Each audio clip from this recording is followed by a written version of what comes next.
안녕하세요. 시카고의 노예리입니다. 요즘 기름값이 정말 무섭습니다. 지난 1월만 해도 리터당 1,600원대를 왔다 갔다 하던 게 지금 4월 현재는 2,000원대를 왔다 갔다 할 정도로 정말 많이 올랐는데요.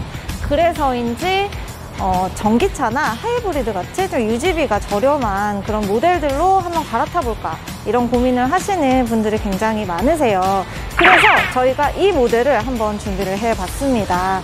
바로 QM6 LPE 모델인데요. QM6 LPE 모델에는 또 특별한 점이 있습니다. 국내 최초의 또 유일한 SUV 중에 LPG 모델인데요. 처음 출시는 2016년에 됐는데 지금까지 좀 꾸준한 그런 페이스리프트와 또 옵션 변화 등을 통해서 이렇게 좀 소비자의 입맛에 맞게 다듬어져 왔습니다. 오늘 소개해드릴 모델은 2022년형입니다. 지난 3월에 2023년형이 출시가 됐고 사전 계약을 받고 있기는 한데 옵션만 조금 변화된 수준이라서 2022년형을 소개해드려도 괜찮을 것 같습니다. SUV의 그 공간 활용성도 갖고 또 유지비도 좀 적게 들였으면 좋겠다, 이런 모델을 찾고 계신 분들은 저희 영상 한번 끝까지 지켜봐 주시면 큰 도움이 될 것 같습니다. 그럼 지금부터 이 차의 장단점은 뭔지, 또 얼마나 잘 나가는지 한번 내외관도 살펴보고 직접 타보면서 얘기 한번 나눠보겠습니다.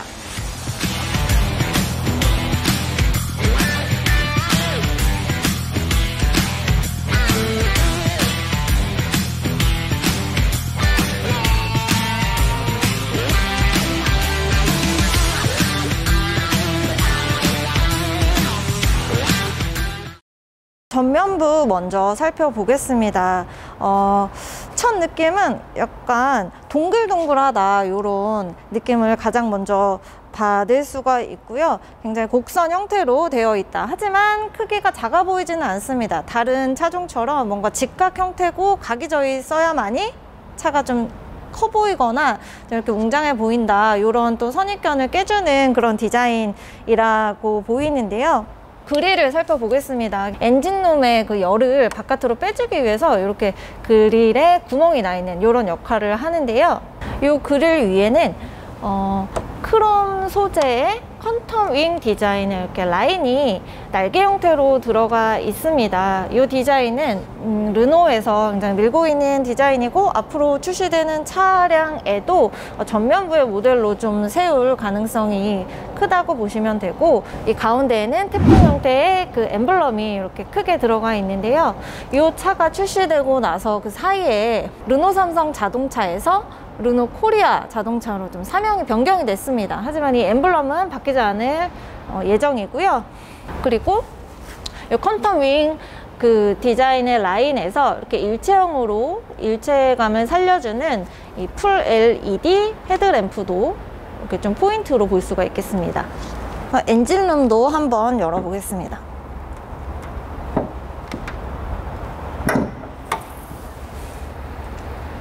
네, 이 LP 모델의 엔진은 2000cc고요. 4기통 액상분사형 LPE 엔진이 좀 탑재가 되어 있습니다. 이 LPE 모델의 퍼포먼스는 최대 출력은 140마력 정도고 그 최대 토크는 19.7 정도 됩니다.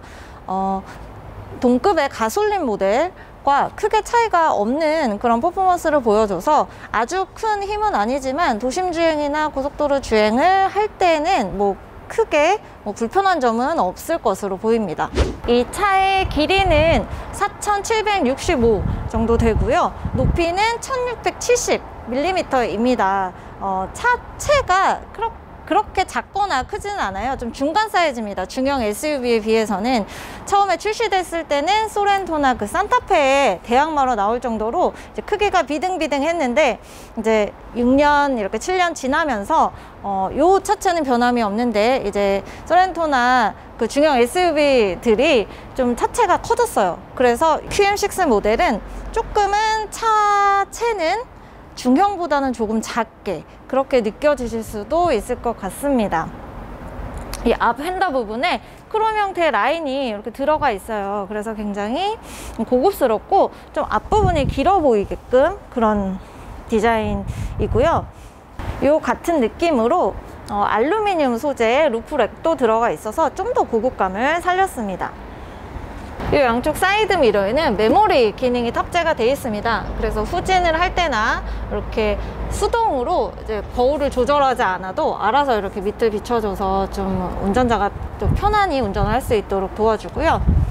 이 하단 사이드 스커트에도 이렇게 크롬 소재로 라인이 들어가 있어서 전체적으로 좀 통일감을 주는 그런 모습을 보여주고 있습니다.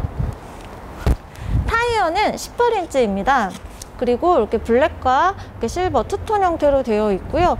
가운데에는 그 르노코리아 그 엠블럼이 이렇게 자리를 잡고 있는 모습입니다. 후면부도 전면부와 마찬가지로 굉장히 좀 곡선 형태로 동글동글한 그런 귀여운 느낌이 많이 듭니다. 소렌토의 탄탄한 느낌이나 좀 각진 또 산타페의 약간 그런 느낌과는 굉장히 좀 반대되는 그런 디자인으로 볼 수가 있겠고요.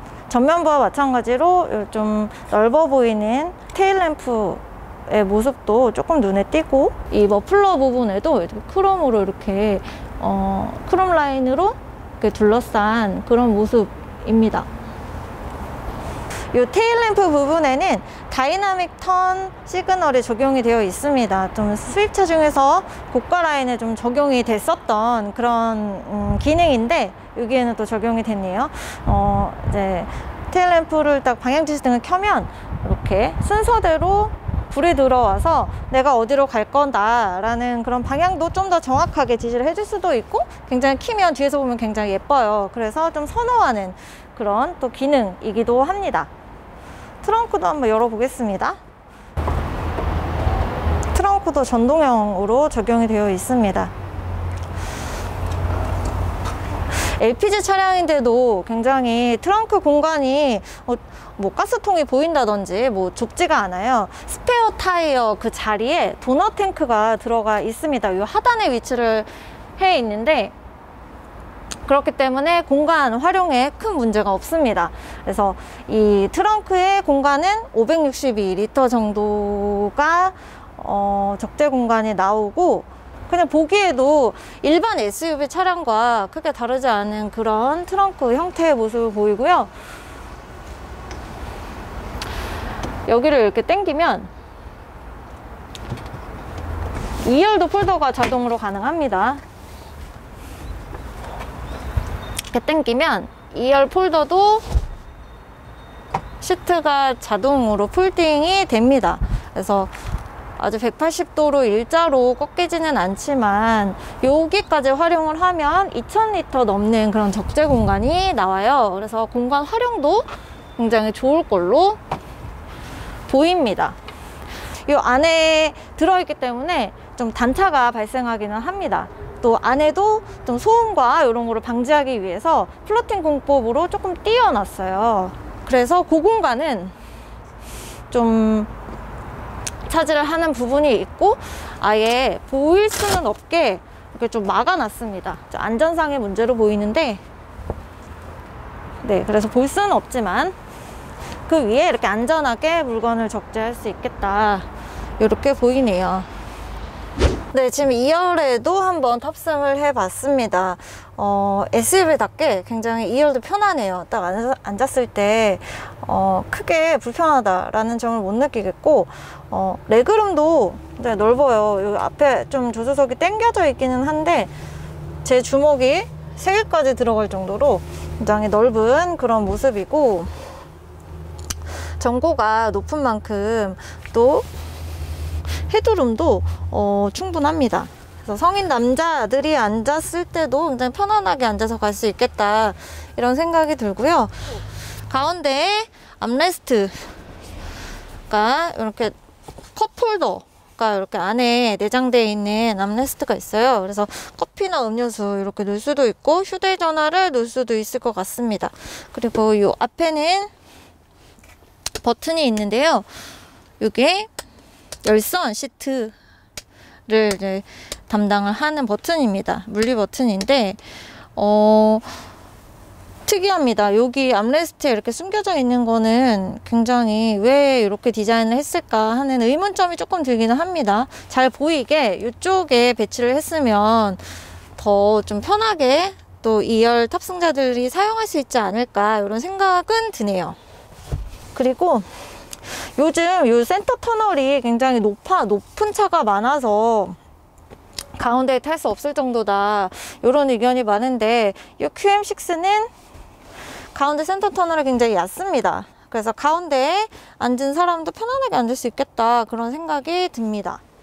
그래서 제가 지금 운전석에 앉았고 그 내부 인테리어를 한번 살펴보겠습니다. 전체적으로 왠지 중형의 그런 분들이 어울릴 것 같은 굉장히 좀 중후한 또 느낌이 드네요. 그 외관은 좀 귀엽다, 이런 느낌을 많이 받았는데 또 안으로 들어와 보니까 굉장히 점잖고, 이런 컬러 때문일까요? 이런 브라운 톤의 이런 컬러 때문인지는 모르겠는데 좀 더 점잖고 좀 중후하다, 이런 느낌이 듭니다.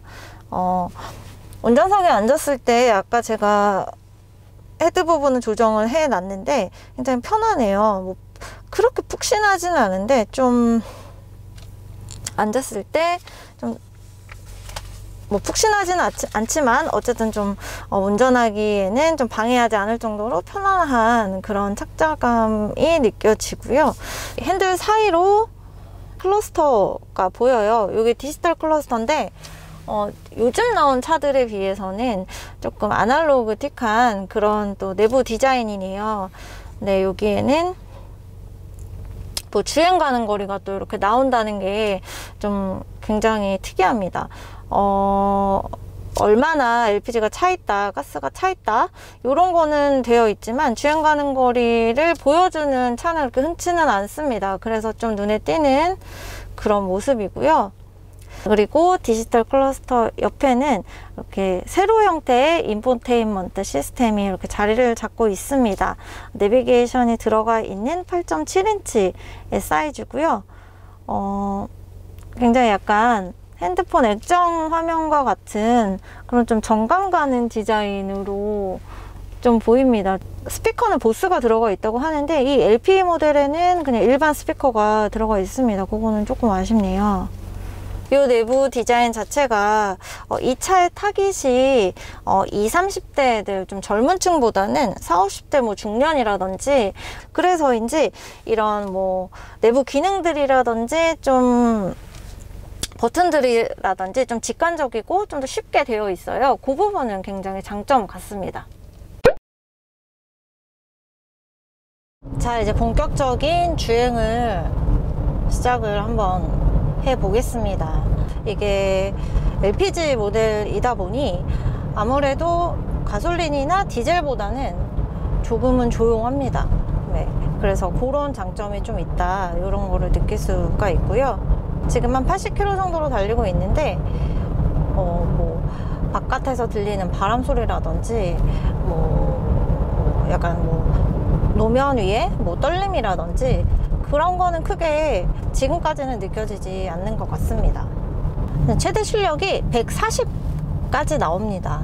그리고 토크도 19.7이에요. 우리가 그 전에 봤던 고성능 차량처럼 굉장히 센 퍼포먼스를 내는 그런 차량은 아니고, 막 급가속을 한다든지 뭐 어떤 차량을 추월을 한다든지 아니면 급제동을 한다든지 이랬을 때는 좀 차에 무리가 갈 수는 있겠지만, 제가 봤을 때는 그 외에 이제 그냥 일반 도심의 도로를 달리기에는 크게 무리가 없는 성능인 것 같고, 지금 이 성능은 시중에 지금 판매가 되고 있는 그 동급의 LPG 모델과 굉장히 비슷한 그런 지금 사양입니다. 그래서 특별히 더 좋다 아니면 조금 나쁘다 이렇게도 말할 수 없는 그런 성능의 수준이고, QM6의 가솔린 모델과도 그렇게 크게 성능의 차이가 나지 않습니다. 가솔린 모델이 144마력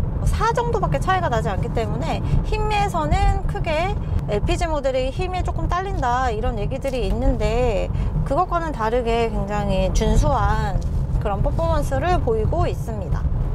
네, 변속기는 무단 변속기가 좀 탑재가 되어 있습니다. 그래서 가속을 할 때 뭔가 충격이 좀 적어요. 그래서 풀악셀을 밟아도 뭔가 차에 무리가 크게 간다 이런 느낌이 들지 않고 굉장히 부드럽게 앞으로 나아가는 그런 느낌입니다. 이거는 굉장히 막 자극적이거나 뭔가 과도하게 그런 센 느낌이 들지 않아서 오히려 더 좋은 것 같다, 그런 생각이 드네요. 일단은 흔들림은 크게 없는 것 같아요. 아래 위로 이렇게 흔들리는 것도 크게 느껴지진 않습니다. SUV 자체가 전고가 또 높고, 이 모델의 경우에는 휠하우스도 좀 높은 편이고 해서 크게 그 노면의 영향을 받지 않는다, 이렇게 보시면 될 것 같아요. 이 차에는 운전 중에 또 편안하게 운전을 하라고 마사지 기능도 포함이 되어 있습니다. 뭐 소프트, 이렇게 파워, 이렇게 버전도 나눠져 있는데, 굉장히 고급 라인 제네시스나 이런 데에 들어가 있는 기능들이었는데 지금 생각지 않게 QM6에서도 이 마사지 기능을 만날 수가 있네요. 그리고 이 차는 이제 운전을 오래 했을 때 좀 한 템포 쉬어가라, 이런 그 경고 문구도 좀 알려주는 그런 기능도 있습니다. 내가 이제 스티어링 휠에 계속 손을 댔다가 뗐다 하는 그거를 이 차가 기억을 해서 그 횟수나 이런 거를 자기가 분석을 해서 쉴 때가 됐다 이러면 이제 그걸 경보음을 알려주는 그런 기능도 들어가 있습니다. 요거는 제네시스에도 기본으로 들어가 있는 그런 기능이에요. LPG 모델이다 보니까 연비 얘기를 또 안 할 수가 없습니다. 지금 이 모델 같은 경우에는 복합 연비가 8.6km 정도 나옵니다. 고속도로에서는 한 10km까지도 좀 올라가긴 하는데 그래도 뭐 좋다고 볼 수는 없는 그런 연비예요. 하지만 LPG 모델이 굉장히 원래 유지비가 싸잖아요. 그래서 가솔린이 지금 굉장히 비싼 지금 시점에서 원래도 한 700원, 800원 정도 차이가 났었고 지금은 이제 그 이상 나는데 연료 대비 경제성이 크게 나쁘진 않다, 괜찮다 라고 저는 판단을 하고요.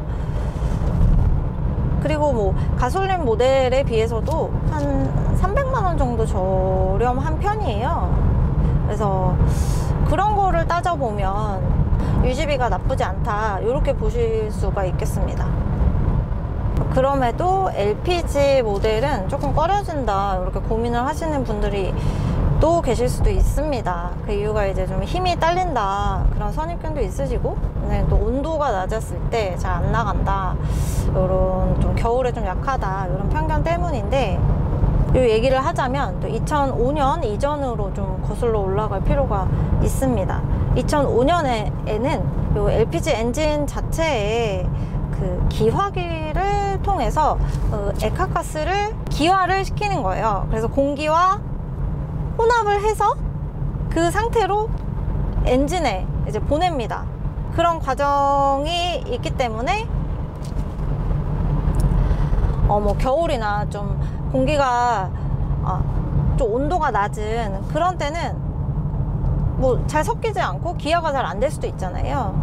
그래서 또 겨울철엔 시동이, LPG 모델은 시동이 잘 안 걸린다, 이런 얘기도 많고, 또 겨울에는 굉장히 좀 LPG 차량이 굉장히 쓰기가 어렵다, 이런 얘기가 많았던 게 다 이런 이유 때문이었거든요. 근데 2006년부터는 그런 기능이 좀 개선이 됐습니다. 그래서 액화가스 자체를 기화하는 과정 없이 바로 액화 형태로 엔진에 보내는, 그냥 엔진에 싸서 바로 이제 열을 내주는 그런 역할을 하는 그런 엔진이 개발이 됐어요.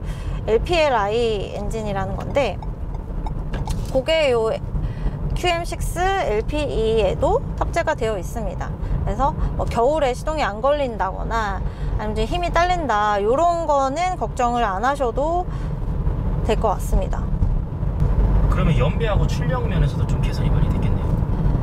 그렇죠. 이게 LPG 모델이 힘이 딸린다는 게 가솔린보다 연량이 낮기 때문이거든요. 근데 그것도 이제 어떻게 보면 엔진을 싸주는 그런 액화가스 영향 때문인데, 그 기능이 개선이 됐기 때문에 뭐 힘이라든지 아니면 뭐 연비 같은 것도 뭐 많이 개선이 됐다라고 보시면 될 것 같습니다. 옛날 LPG 모델이랑은 아주 다르다고 보시면 될 것 같아요.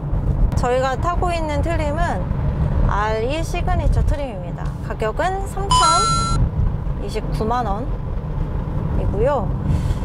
요것보다 하위 트림인 LE 시그니처 트림도 있는데 요거는 2,000만 원대예요. 2,600만 원 정도의 가격입니다. 굉장히 확 저렴해지죠. 400만 원 정도 저렴해지는데 가격적인 부담이 SUV 치고는 크게는 없다. 저는 이렇게 보여요. 그래서 뭐 4인 가족 기준 뭐 세컨 차가 필요한 그런 분들이라면, 아니면 뭐 주부님들이 뭐 아이를 등하원하거나 아니면 뭐 장 볼 때 이렇게 좀 간단하게 쓸 차가 필요하다 라면은 요 모델이 아주 적격이지 않을까 라는 추천을 또 해보고요. 그리고 여기에 이 차만의 최고의 또 장점이 있습니다. 요새 차를 계약을 해도 1년 반이나 못 받는 분들이 허다한데, 요 차는 계약을 하면 2달 안에 받을 수 있다고 합니다. 게다가 지금 4월인데요 6월에 특별 개소세가 인하가 이제 폐지가 된다는 말이 있죠. 그래서 그 안에 또 받아볼 수 있기 때문에 빨리도 받고 또 더 싸게 살 수도 있어서 굉장히 메리트가 될 수 있겠네요.